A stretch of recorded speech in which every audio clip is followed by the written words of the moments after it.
দেখেন এই গাছটাতে কত ফল আর কতই না দেখতে লাগতেছে চমৎকার, যা আমাদের বিভিন্ন খাদ্যের বিভিন্ন চাহিদা পূরণ করে। ঠিক তেমনই আমাদের তরকারি বা কাঁচা খাদ্য যেভাবেই খাক, মূলত এই ফলটা যেমন পাকা খায়, ঠিক এই ফলের মধ্যে আবার অনেক আটা আছে। এই আটাটা আমাদের বিভিন্ন কাটা এবং চুলকানিতে লাগিয়ে দেওয়া যায়, যা দ্রুত কাজ করবে।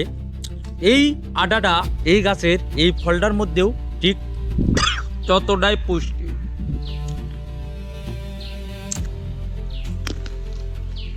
আটা খাচ্ছি, দুধের চাহিদা পূরণ হচ্ছে, আটা ব্যবহার করতেছি, কাটা নিরাময় হচ্ছে।